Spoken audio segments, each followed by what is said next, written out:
qu'il a donné son Fils unique, afin que ceux qui croient en lui aient la vie éternelle. Louange à toi, Seigneur, Roi d'éternelle gloire. Évangile de Jésus-Christ selon saint Matthieu. En ce temps-là, Jésus disait aux grands prêtres et aux anciens du peuple, « Écoutez cette parabole. Un homme était propriétaire d'un domaine. Il planta une vigne, l'entoura d'une clôture, y creusa un pressoir et bâtit une tour de garde.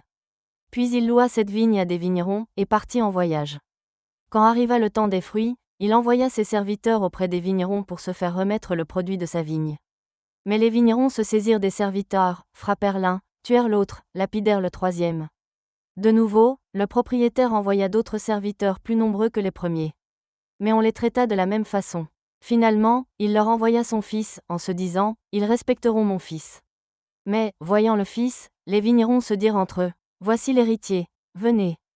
Tuons-le, nous aurons son héritage. » Ils se saisirent de lui, le jetèrent hors de la vigne et le tuèrent. Eh bien, quand le maître de la vigne viendra, que fera-t-il à ces vignerons?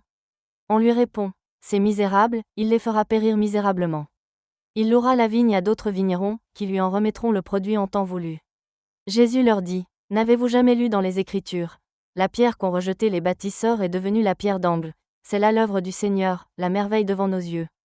Aussi, je vous le dis, le royaume de Dieu vous sera enlevé pour être donné à une nation qui lui fera produire ses fruits. » En entendant les paraboles de Jésus, les grands prêtres et les pharisiens avaient bien compris qu'il parlait d'eux. Tout en cherchant à l'arrêter, ils eurent peur des foules, parce qu'elles le tenaient pour un prophète. Acclamons la parole de Dieu.